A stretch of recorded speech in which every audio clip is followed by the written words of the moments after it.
ओए, आज नया चैप्टर चालू हो रहा है, वेव ऑप्टिक्स। ठीक है, वेव ऑप्टिक्स में हम लाइट के बारे में पढ़ेंगे। ठीक है, बहुत सारी थ्योरीज दी गई थी वेव के बारे में, कि वेव लाइट के बारे में, कि लाइट वेव नेचर की होती है, लाइट पार्टिकल नेचर की होती है। अलग अलग साइंटिस्ट ने अलग अलग थ्योरीज रखी है। कुछ थ्योरी को यहाँ पे डिस्कस भी किया गया, ठीक है। लेकिन जो हमें पढ़ना है आगे, वो कुछ ही मतलब फिनोमिना होते हैं लाइट से रिलेटेड, जो कि बताते हैं कि लाइट वेव नेचर की है। इस चैप्टर में वही पढ़ना है, ठीक है। और वो फिनोमिना क्या है जो ये बताते हैं लाइट वेव नेचर की है, तो ये ध्यान रखना भैया। पहला फिनोमिना है भैया रिफ्रैक्शन, पढ़ चुके हम। रिफ्रैक्शन पढ़ चुके हैं। अब यहां पर पढ़ेंगे इंटरफेरेंस, डिफ्रैक्शन और polarisation. Polarisation out of syllabus है, लेकिन मैं आपको थोड़ा बहुत पढ़ा दूंगा, उसका आइडिया दे दूंगा, ठीक है। तो ये सारे फिनोमिना जो है वो लाइट के वेव नेचर को इंडिकेट करते हैं कि लाइट आपकी वेव नेचर की, ठीक है। लेकिन लाइट जो है, एक साइंटिस्ट है जिसका नाम था डी ब्रोगली। डी ब्रोगली ने बोला कि भैया लाइट ड्यूअल नेचर की है। सबसे पहले जिन्होंने बताया भैया लाइट ड्यूअल नेचर की है, वो थे डी ब्रोगली। डी ब्रोगली के पास कोई एविडेंस तो नहीं था कि लाइट ड्यूअल नेचर की है, लेकिन उन्होंने बोला भैया नेचर लव सिमेट्री। जो चीजें नेचर में है ना, उनको हमेशा सिमेट्री पसंद है। जैसे आपको पता है, मास जो होता है वो एनर्जी में कन्वर्ट हो सकता है, और एनर्जी मास में। किसने बताया था? आइंस्टीन। आइंस्टीन ने कहा था भैया कि मास को आप एनर्जी में कन्वर्ट कर सकते हो और एनर्जी को आप मास में कन्वर्ट कर सकते हो। यानी इसके पास दोनों नेचर है, मास एनर्जी में भी जा सकता है, एनर्जी मास में भी जा सकता है। तो अगर लाइट के पास पार्टिकल, देखिए भैया, अब लाइट का पार्टिकल नेचर पहले प्रूफ हुआ। इसको प्रूफ करने वाले सबसे पहले थे आपके आइंस्टीन, जिन्होंने फोटो इलेक्ट्रिक इफेक्ट परफॉर्म किया। और इन्होंने परफॉर्म करते वक्त देखा कि भैया जब लाइट आके मेटल की सरफेस से टकराती है तो वो वहां के इलेक्ट्रॉन को उखाड़ देती है। इसका मतलब लाइट के पास जो पार्टिकल थे, वो उसके पास मोमेंटम था, वो मोमेंटम के साथ आके टकराया, और टकराने के बाद उनने अपनी एनर्जी क्या दी? उन इलेक्ट्रॉन्स को दे दी। इलेक्ट्रॉन ने उन एनर्जी को लेते के साथ ही क्या हुआ? एटम की सरफेस को छोड़ करके बाहर निकल गए। तो इसका मतलब ऐसा कौन करता है? ऐसा हमेशा पार्टिकल ही करता है। इसका मतलब लाइट के पास कौन सा नेचर है? Particle nature. फिर कुछ ऐसे एक्सपेरिमेंट किए गए, जैसे इंटरफेरेंस और डिफ्रैक्शन। ये लाइट हमेशा शो करती है, नॉर्मल लाइफ में भी आप देख लोगे इसको, ठीक है। तो लाइट की ये केवल वेव शो करती है। इंटरफेरेंस या डिफ्रैक्शन जो होता है वो केवल वेव शो करती है। यानी लाइट क्या शो कर रही है? पार्टिकल नेचर भी, और लाइट क्या शो कर रही है? वेव नेचर भी। तो लाइट के दोनों नेचर है, ठीक है। लेकिन इससे पहले की बात बताता हूँ, तो बहुत सारी थ्योरीज दी गई हैं, ठीक है। सबसे पहली थ्योरी के बारे में यहाँ पर लिखा हुआ है, कॉर्पस्कुलर थ्योरीज ऑफ लाइट। खैर ये बहुत लंबी चौड़ी थ्योरी है, लेकिन यहाँ पर बहुत छोटा सा वृतांत दिया गया इस थ्योरी का। ये दी थी न्यूटन ने, ठीक है, 1675 एडी में, ठीक है। तो इनके हिसाब से लाइट छोटे छोटे पार्टिकल से मिलकर बनी होती है। लाइट जिन पार्टिकल से मिलकर बनी होती है उनको कॉर्पस्क्यूल्स कहते हैं। कॉर्पस्क्यूल्स कहते हैं।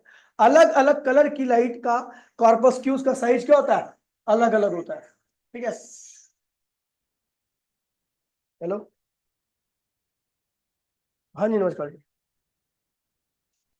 हाँ जी, हाँ जी, बोलिए।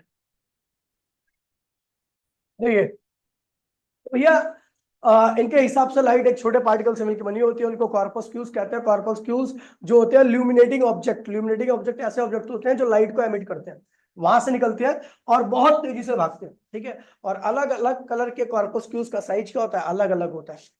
और इन कॉर्पस्क्यूल्स की स्पीड वैक्यूम में क्या होती है? सबकी सेम होती है। लेकिन अलग अलग मीडियम में कॉर्पस्क्यूल्स क्या होते हैं? अलग अलग स्पीड से चलते हैं। अब जरा इसको पढ़ लेते हैं, ठीक है भैया। तो कॉर्पस्क्यूल्स में खैर ज्यादा, इतना जितना मैंने बता दिया उसका 1% भी लिखा हुआ है इसमें, ठीक है। तो लिखा हुआ है न्यूटन्स, अरे यार, अरे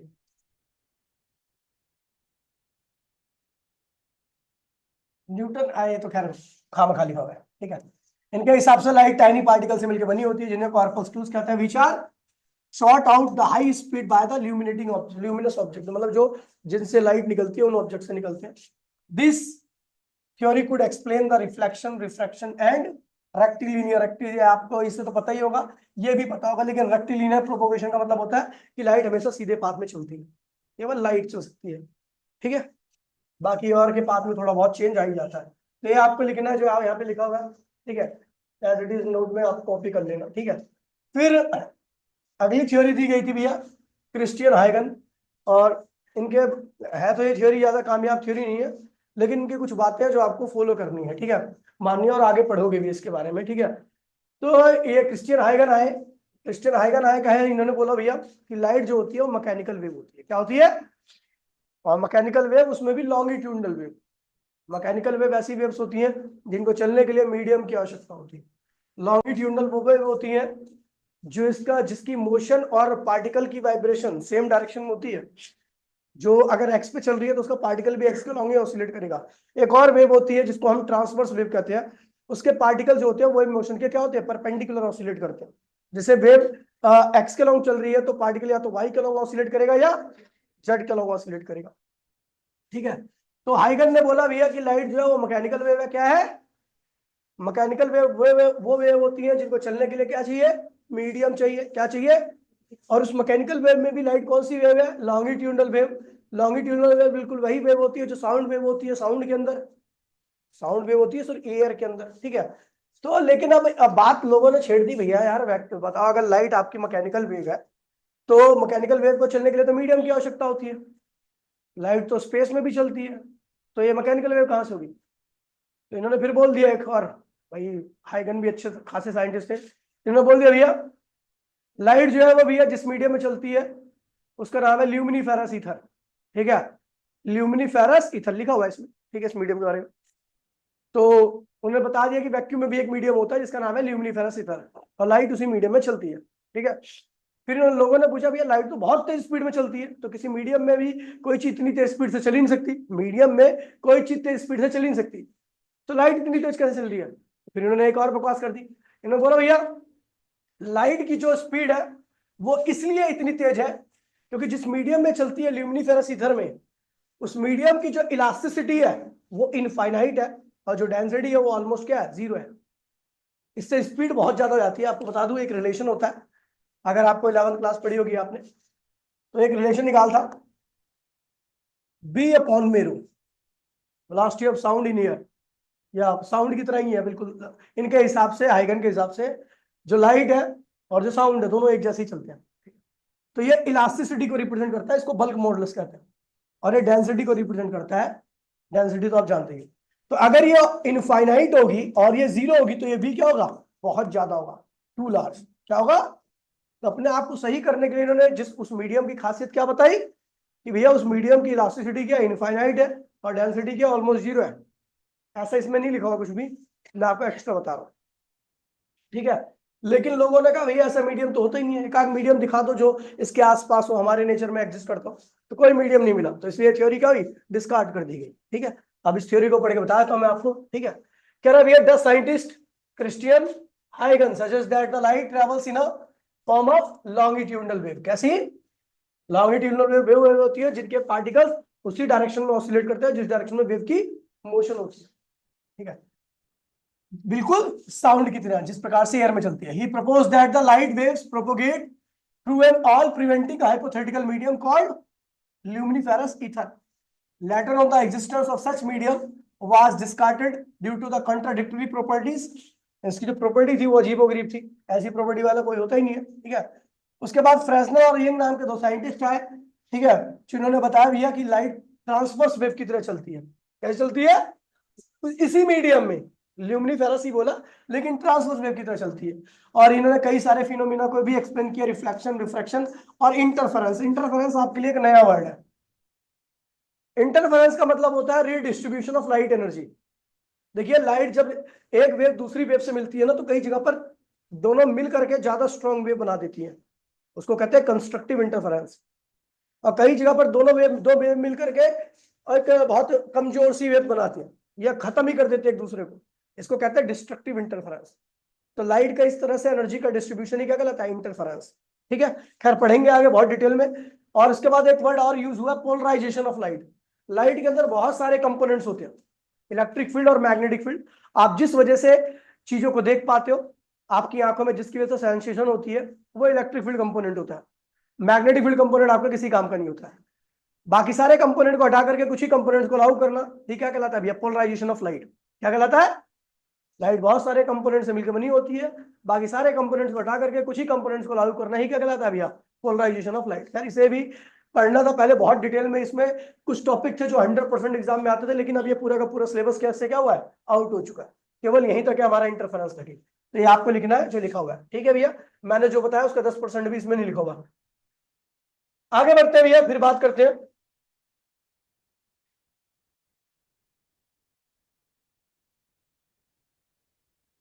इलेक्ट्रोमैग्नेटिक वेव। देखिए भैया, इलेक्ट्रोमैग्नेटिक वेव आपने पढ़ रखा होगा चैप्टर नंबर 8 में, ठीक है। इसको दिया था, इस थ्योरी को दिया था मैक्सवेल ने। मैक्सवेल के हिसाब से, और हिसाब क्या एकदम सही बात है, काफी सारी चीजें मतलब सारी ऑलमोस्ट चीजें इन्होंने प्रूव कर दी। इनके हिसाब से लाइट जो होती है वो इलेक्ट्रोमैग्नेटिक वेव होती है, मतलब इलेक्ट्रिक फील्ड और मैग्नेटिक फील्ड दोनों से मिलकर बनी होती है, ठीक है। ये ट्रांसवर्स नेचर की होती है, इसको चलने के लिए किसी मीडियम की आवश्यकता नहीं होती है। इलेक्ट्रोमैग्नेटिक वेव को चलने के लिए मीडियम की आवश्यकता नहीं होती। मैकेनिकल वेव को चलने के लिए मीडियम की आवश्यकता होती है, सिस्मिक वेव को चलने के लिए मीडियम की आवश्यकता होती है, ठीक है। और मैटर वेव को चलने के लिए किसी प्रकार की आवश्यकता नहीं होती, और इसको भी चलने के लिए किसी प्रकार की मीडियम की आवश्यकता आपको नहीं होती। तो इन्होंने बोला भैया 1873 में मैक्सवेल नाम के साइंटिस्ट आए, उन्होंने बताया भैया लाइट इलेक्ट्रिक फील्ड और मैग्नेटिक फील्ड से मिलकर बनी है, ठीक है। ये दोनों ऑसिलेट करते रहते हैं, इसे इलेक्ट्रोमैग्नेटिक वेव कहते हैं। इनको किसी प्रकार के माध्यम की आवश्यकता नहीं होती। इन्हें क्या कहते हैं भैया, ये ट्रांसवर्स नेचर की होती है। किस नेचर की होती है, ट्रांसवर्स नेचर का मतलब होता है जिस डायरेक्शन में वेव की मोशन हो रही है उसके परपेंडिकुलर डायरेक्शन में पार्टिकल्स क्या करते हैं, ऑसिलेट करते हैं। फिर आया भैया Planck quantum theory. Planck quantum theory कहती है भैया, बड़ी अच्छी थ्योरी है और इसको गलत नहीं प्रूव कर सकता कोई, ठीक है। इसी थ्योरी के हिसाब से आइंस्टीन ने ये बताया था फोटो इलेक्ट्रिक इफेक्ट। प्लैंक ने कहा भैया, ठीक है भैया, कि लाइट जो होती है वो बहुत छोटे छोटे पार्टिकल से मिलकर बनी होती है। उन पार्टिकल्स को हम फोटॉन्स कहते हैं। क्या कहते हैं, फोटॉन्स कहते हैं। फोटॉन्स एक एनर्जी का पैकेट होता है, मतलब पार्टिकल होता है। जब वो किसी भी बॉडी पे गिरता है तो अपनी एनर्जी को क्या करता है, ट्रांसफर कर देता है। कोई बॉडी टकरा रही है दूसरी बॉडी से और अपनी एनर्जी को ट्रांसफर कर रही है, इसका मतलब वो बॉडी कैसी है, पार्टिकल नेचर की। कैसे नेचर की है, पार्टिकल नेचर की। एनर्जी ट्रांसफर, मैं आपको रैप्टा मारूं तो आपके गाल पे लगे ना, इसका मतलब मेरा हाथ पार्टिकल था, उसके पास मोमेंटम था, टकराया और आपके गाल पे लगा, और आपके गाल पे फोर्स लग गया। क्यों लगा, क्योंकि पार्टिकल से टक्कर हो रही है। ऐसे बिल्कुल सेम फोटोन भी करता है। फोटोन जब किसी मेटल की सरफेस से टकराता है तो उसके पर प्रेजेंट जो इलेक्ट्रॉन्स होते हैं, टकराने के बाद अपनी एनर्जी को इलेक्ट्रॉन को ट्रांसफर कर देता है, और इस एनर्जी को लेकर के इलेक्ट्रॉन क्या होता है, अगर वो ज्यादा ही एनर्जी होती है तो वो भाग जाता है एटम को छोड़ करके। इसको आप कहते हैं भैया फोटो इलेक्ट्रिक इफेक्ट। और जिस फ्रीक्वेंसी पर ये काम होता है उसे कहते हैं भैया अब the threshold frequency. Threshold frequency से ऊपर का काम होता है, ठीक है। उससे नीचे की फ्रीक्वेंसी कभी इलेक्ट्रॉन को नहीं निकाल पाती। जैसे एक रैप्टा मारो बड़ा आराम से तो कोई असर नहीं करता, लेकिन एक रैप्टा होता है जो गाल लाल कर देता है। तो गाल लाल करने वाला रैप्टा इलेक्ट्रॉन को मारता है, कौन, फोटोन। तब जाके कौन निकलता है, इलेक्ट्रॉन। किसको छोड़ करके, मेटल को छोड़ करके। ये फोटो इलेक्ट्रिक इफेक्ट कहते हैं, और ये 1905 में आइंस्टीन ने किया था। अच्छा, फिर एक डी ब्रोगली नाम के साइंटिस्ट है। डी ब्रोगली ने क्या किया भैया, लाइट के वेव नेचर को और पार्टिकल नेचर को दोनों को एक साथ कंबाइन कर दिया, और बोला भैया लाइट एक नहीं दो दो नेचर की है, जिसे हम कहते हैं भैया, एक चैप्टर पढ़ेंगे हम इसके बाद वाला, ड्यूअल नेचर ऑफ लाइट।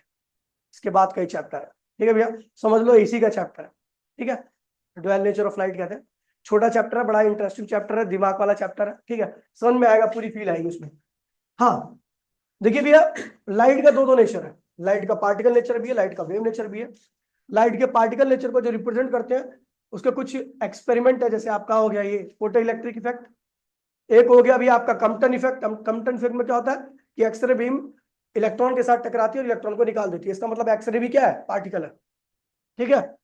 तो कम्पटन इफेक्ट हो गया, फोटो इलेक्ट्रिक इफेक्ट हो गया। ये बताता भैया लाइट किस नेचर की है, पार्टिकल नेचर की। लेकिन reflection, refraction, polarisation, interference, diffraction, ये सब क्या है, लाइट के वेव नेचर को इंडिकेट करते हैं। तो मतलब लाइट के पास दोनों ही नेचर है, ठीक है। अभी हाल फिलहाल में एक साइंटिस्ट आए थे, नहीं हाल फिलहाल में नहीं, मतलब काफी पहले के, ठीक है। सबसे पहले उन्होंने एक्सपेरिमेंट किया था, और शायद आपको भी किसी बच्चे ने सुना होगा, ठीक है, Young's double slit experiment. Young's double slit experiment के हिसाब से, हाँ बोल मैम, हेलो। तो यंग्स नाम के एक साइंटिस्ट है, ये भैया, उन्होंने एक एक्सपेरिमेंट परफॉर्म किया जिसे यंग्स डबल स्लिट एक्सपेरिमेंट कहते हैं। उन्होंने लाइट की बीम को छोड़ा, लाइट की बीम को दो स्लिट से छोड़ा, दोनों स्लिट से गुजरने के बाद लाइट की बीम के बीच में क्या हो गया, इंटरफेरेंस हो गया। इंटरफेरेंस होने से कहीं पर लाइट ज्यादा दिखी, कहीं पे कम दिखी, कहीं पे ज्यादा दिखी, कहीं पे कम दिखी। जहां ज्यादा दिखी वहां पर कंस्ट्रक्टिव हुआ था, जहां पे कम दिखी वहां पर डिस्ट्रक्टिव इंटरफेरेंस हुआ था, एनर्जी कम हो जाती है वहां पर। ठीक है, तो यानी ये इंटरफेरेंस हुआ। और इंटरफेरेंस कहाँ पे होता है, वेव के अंदर। किसके अंदर होता है, जब लाइट की बीम को ऑब्जर्व नहीं किया जा रहा था तो लाइट ने वेव करेक्टर शो किया। और वेव करेक्टर कैसे पता लगा मुझे, इंटरफेरेंस से, क्योंकि इंटरफेरेंस हमेशा वेव ही शो करती है, पार्टिकल शो नहीं करता। ठीक है, लेकिन जैसे ही ऑब्जर्वेशन में आ गया, जैसे उस एक्सपेरिमेंट को देखा जाने लगा कि ये कैसे हो रहा है, ये इंटरफेरेंस कैसे हुआ लाइट के अंदर, तो वैसे क्या हुआ, इंटरफेरेंस नहीं हुआ। अब जैसे पार्टिकल जाते हैं, दो छेद से फेंको तो दीवार पर जाके टकरा जाते हैं, ऐसे दो खिड़की है, वहां से फेंको ऐसे करके तो दो स्पॉट दिखेंगे ना, यहाँ पे टकराएंगे। बिल्कुल वैसे ही आपको दो स्पॉट दिखे जब एक्सपेरिमेंट को देखा जाने लगा। फिर एक्सपेरिमेंट से हाथ आंख हटा ली गई, मतलब ऑब्जर्वेशन बंद कर दिया गया। जैसे ही ऑब्जर्वेशन को बंद किया गया फिर इंटरफेरेंस शो कर दिया। जैसी ऑब्जर्वेशन स्टार्ट कर दी फिर पार्टिकल नेचर शो कर दिया। इसका मतलब लाइट को पता लग जा रहा था कि भैया मुझे ऑब्जर्व किया जा रहा है, मुझे ऑब्जर्व किया जाएगा तो मैं कैसे शो करूंगी, पार्टिकल नेचर। और मुझे नहीं ऑब्जर्व किया जाएगा तो मैं कैसे शो करूंगी, वेव नेचर। ये बहुत खतरनाक थ्योरी है। ठीक है, ये थ्योरी एग्जिस्टेंस के ऊपर, इंसान के एग्जिस्टेंस के ऊपर सवाल उठा देती है। आपने सुना होगा, जो वीडियो वगैरह दिखता होगा ऐसी थ्योरी, तो सुना होगा भैया कि ये संसार जो है वो जब ही तक एग्जिस्ट करता है जब आप तक उसको उसको ऑब्जर्व करते हो, उस चीज को देखते हो। जैसी आपकी ऑब्जर्वेशन हटी वहां से तो वो चीज किसमें कन्वर्ट आती है, वेव में। उसका पार्टिकल नेचर क्या होता है, खत्म हो जाता है। मैं बोर्ड की तरफ देख रहा हूँ, इसको पढ़ रहा हूँ, मेरा पूरा ध्यान यहाँ पर है, आप मेरे लिए एग्जिस्ट नहीं कर रहे, आप सब वेव बन चुके हो। ठीक है, ऑब्जर्वेशन का मतलब ये नहीं होता कि आप देख रहे हो, ऑब्जर्वेशन का मतलब ये हो रहा है कि आप सुन रहे हो उसको, मतलब उसको नोटिस कर रहे हो, सोच रहे हो, तो ऑब्जर्वेशन में है वो। और जब तक ऑब्जर्वेशन में रहेगा तब तक वो चीज कैसे रहेगी, पार्टिकल नेचर की। और जैसे ही आपने ऑब्जर्वेशन से हटाया तो वो क्या बन जाएगी, वेव नेचर। तो बहुत खतरनाक एक्सपेरिमेंट है। ठीक है, चलो भैया, टॉपिक का नाम है अपना वेव फ्रंट। क्या है, बहुत बढ़िया टॉपिक है। ये है source of energy, source of energy, ये सोर्स ऑफ एनर्जी है। ठीक है,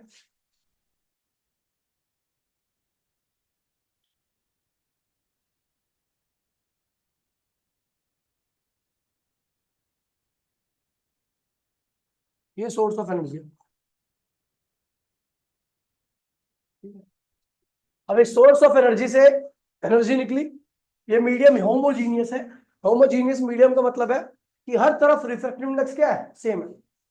हर जगह का रिफ्रैक्टिव इंडेक्स क्या है, सेम। ठीक है, तो अगर मीडियम आपका होमोजीनियस है तो लाइट क्या करेगी, किसी भी इंस्टेंट पर हर डायरेक्शन में, मान लीजिए चुटकी बजाई एनर्जी निकली, तो किसी भी टाइम पे देखोगे तो सारी एनर्जी क्या होगी, इक्वल डिस्टेंस रहेगी, इस सोर्स से क्या रहेगी, इक्वल डिस्टेंस पे रहेगी। अगर मीडियम क्या है, होमोजीनियस है। होमोजीनियस मीडियम का मतलब होता है कि रिफ्रैक्टिव इंडेक्स क्या है, कांस्टेंट है, हर जगह का रिफ्रैक्टिव इंडेक्स क्या है, सेम है। तो यहां से एनर्जी निकली तो एनर्जी क्या होगी, कहीं पर भी जाए, लेकिन आप देखोगे गिवन टाइम में हर एनर्जी की दूरी इस सोर्स से क्या होगी, सेम रहेगी। तो मैंने मान लिया अभी टी टाइम की बात कर रहा हूं। ठीक है, टी टाइम में ये सेंटर है, सोर्स जो है वो क्या है, सेंटर है। एनर्जी इस सोर्स से निकली, यहां पहुंच गई, यहां पहुंच गई, यहां पहुंच गई, यहां पहुंच गई। अब हम किस एनर्जी की बात कर रहे हैं, ट्रांसवर्स एनर्जी की, ट्रांसवर्स वेव की बात कर रहे हैं। हम किसकी बात कर रहे हैं, ट्रांसवर्स। तो ट्रांसवर्स वेव जो होती है वो कुछ इस तरीके से चलती है, इस तरीके से,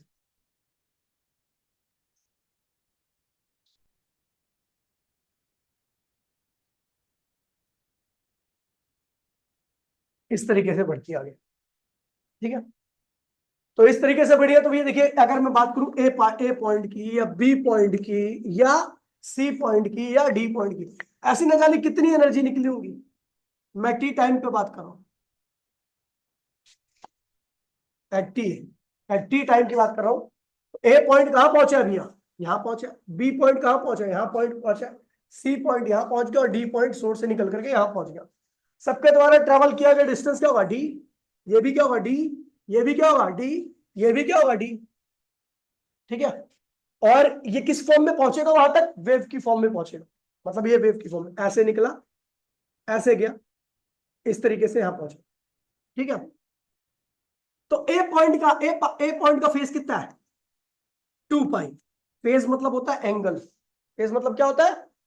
बी डी पॉइंट का फेज कितना होगा, 2 पाई। सी पॉइंट का फेज कितना होगा, 2 पाई। और बी पॉइंट का फेज कितना होगा, 2 पाई।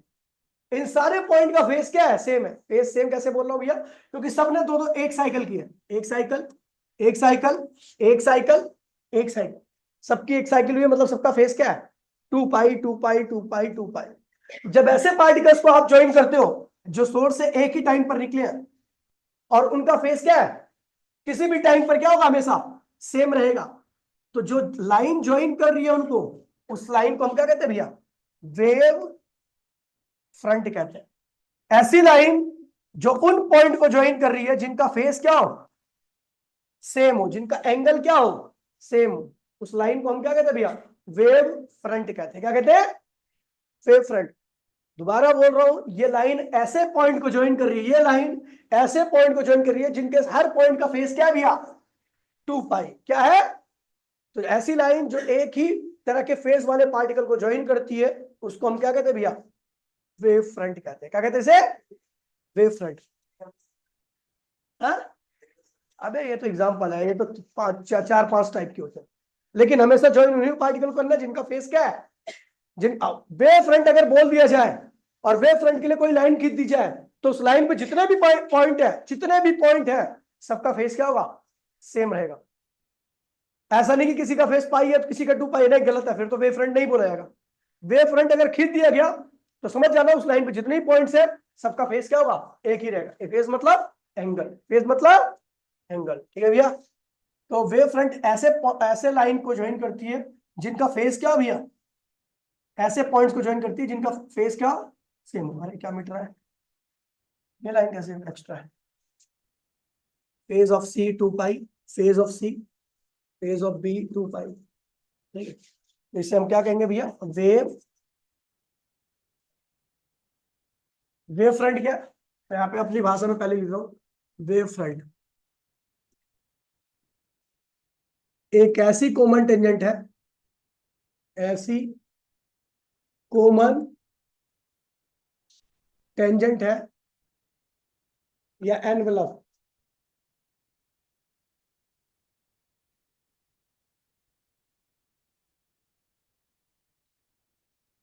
मैं कहा गया,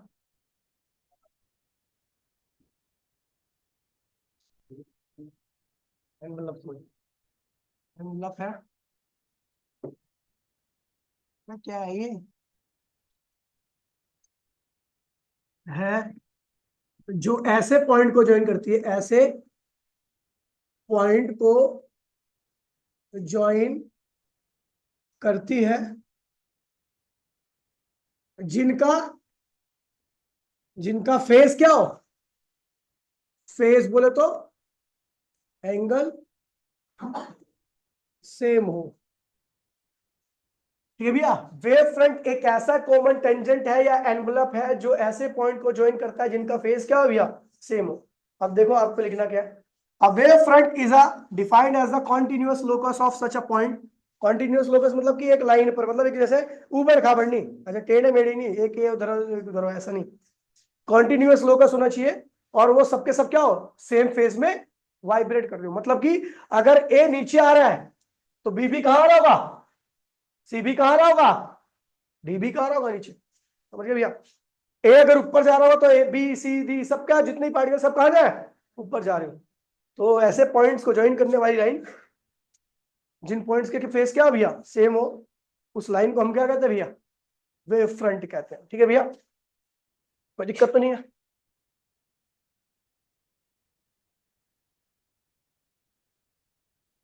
वेव फ्रंट, ठीक है। अगर मैं बात करूं भैया टाइप्स ऑफ वेव फ्रंट की, बहुत सारे टाइप के वेव फ्रंट होते हैं, ठीक है।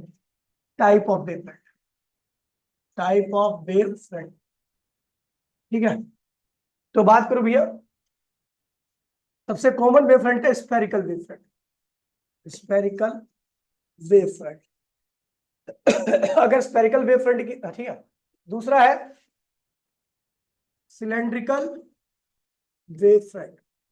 तीसरा है कन्वर्जिंग वेव फ्रंट। चौथा है डाइवर्जिंग वेव फ्रंट। पांचवा है plane wave front.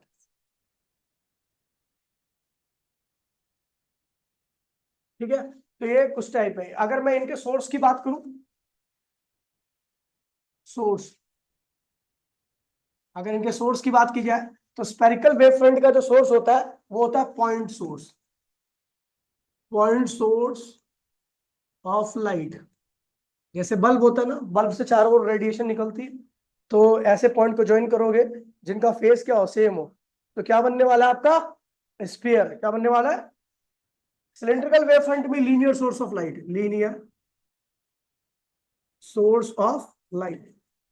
Linear source बोलता है ट्यूबलाइट, चारों ओर से रेडिएशन ऐसे निकलते हैं ट्यूबलाइट से, तो ऐसे पॉइंट को ज्वाइन करोगे जिनका फेस सेम है, तो वो क्या बनने वाला है आपका cylindrical wave front. Converging wave front, convex lens और कॉनकेव मिरर इसके सोर्स होते हैं, ठीक है। डाइवर्जिंग वेव फ्रंट की बात करूं तो क्या होता है, कॉनकेव लेंस और कॉन्वेक्स मिरर इसके सोर्स होते हैं। प्लेन वेव फ्रंट की बात करूं तो distant source of light, distant source of light इसका वो होता है, ठीक है भैया। तो ये ध्यान रखना भैया, इतने मैंने दूसरे बैच में पढ़ाया था, आपको भी इतने पढ़ा रहा हूँ, ठीक है। तबीयत थोड़ी खराब थी, ठीक है। यहाँ तक आप लोग लिख लेना, ठीक है। अगली क्लास में आगे बढ़ेंगे वैसे, ठीक है। और कल की क्लास के टाइम में भेज दूंगा, ठीक है। मिलते हैं अगली क्लास में, आज के लिए इतना ही, टाटा बाय बाय, जय हिंद जय भारत।